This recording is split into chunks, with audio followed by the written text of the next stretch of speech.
అన్నా లోగేలో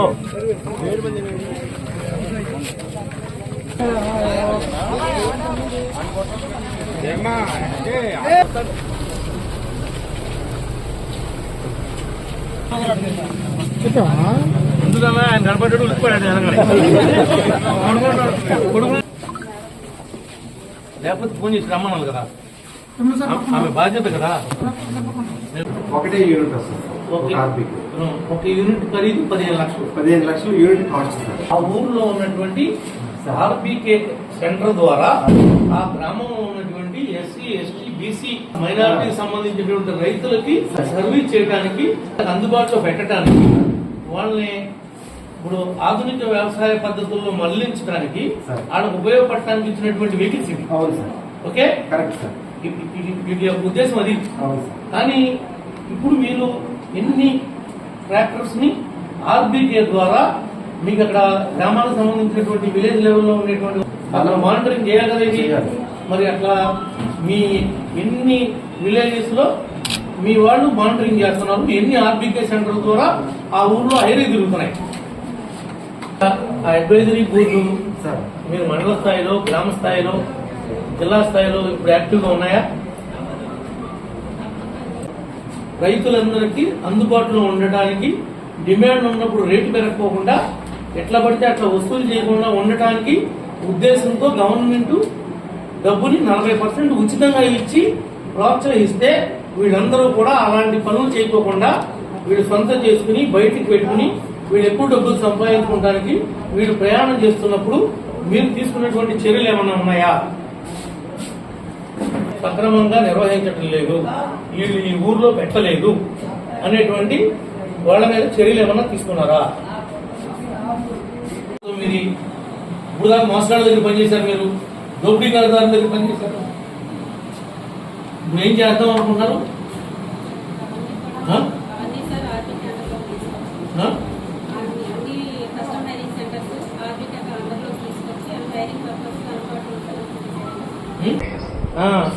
మరి మీరు కలెక్టర్ గారి దృష్టిలో కానీ గవర్నమెంట్ దృష్టిలో కానీ పెట్టారా?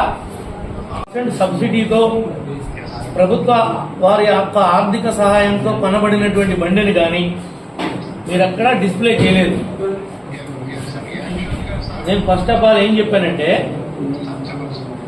మీ ఏడీఏకి, మీ ఏఓలకి, ఈ గ్రౌండ్ లెవెల్ స్టాఫ్కి బళ్ళన్నింటిని మండల ఆఫీసుల్లో పెట్టండి.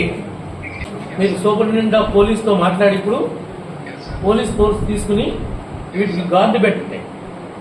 బళ్ళన్నింటినీ ఇప్పుడు పోలీస్ ఫ్యాక్టరీలో పెట్టుకోండి. ఇక్కడే అన్ని బళ్ళు మీ ఏఓలకి, ఏడీలకి క్లియర్ ఇన్స్ట్రక్షన్స్ ఇచ్చి త్రూ కలెక్టర్ డైరెక్షన్ ద్వారా వ్యవహారం చేయండి. రేపు అసెంబ్లీకి వెళ్ళి ప్రమాణ స్వీకారం చేసి వచ్చిన తర్వాత రేపు సాయంత్రం మళ్ళీ నేను కలుస్తాను వచ్చి. ఏడీ గారు ఇప్పుడు ఇటు నుంచి వెళ్దామా?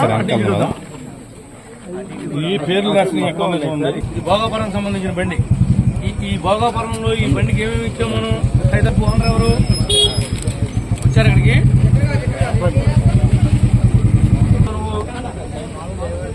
డ్రైవర్ పని చేసుకుంటాం. ఈ బండి ఏం పని చేస్తూ ఉంటుంది? ఉప్పులు, పామాయిలు దమ్ము చేస్తాం. ఇది దీంట్లో ప్రతి ₹1 40 పైసలు ప్రభుత్వం డబ్బు. ఇది ఊరందరూ వాడుకుంటాకి ఇచ్చిన బండి. ఆ విషయం తెలిసి ఇప్పుడు నీకు తెలీదా? అంతేగాని నీకేం తెలీదు. ఈ బండి తాళాలు ఎక్కడున్నాయి? బండి తాళాలు ఏవో గారికి మీ కంట్రోల్లో ఉండి మీ ఆర్బీకే ద్వారా పనిచేస్తుందా చేపించండి. ఎక్కడి నుంచి మీ కంట్రోల్లో పెట్టుకోండి. నువ్వు ఆర్డర్వే ఎట్రా? ఇదెవరు? ఇప్పుడు ఇది గ్రూప్ మీద ఇచ్చారు మీకు, అవునా? మీరు ఎంత కట్టారు? ఉన్నాడు. ఇది గవర్నమెంట్ బండి. మరి గవర్నమెంట్ బండి అయినప్పుడు గ్రామంలో ఉన్నటువంటి అందరికీ పనిచేయాలి కదా. మీరు ఆర్బీకే కేంద్రం దగ్గర పెట్టాలి కదా. మీ అబ్బా సొత్తులాగా మీ ఇంటికి పెట్టుకుంటేటా మేము అనరు? తప్పని చెప్పు. ఆ? ఎవరైనా అతిక్రమిస్తే జైలుకు పోతారు. పద్ధతి ప్రకారం నడవమని చెప్పు. చూడు ఎక్కడ తీసుకుంటే అమ్మైన ధరల కోసం సబ్సిడీ ఇచ్చింది గవర్నమెంట్.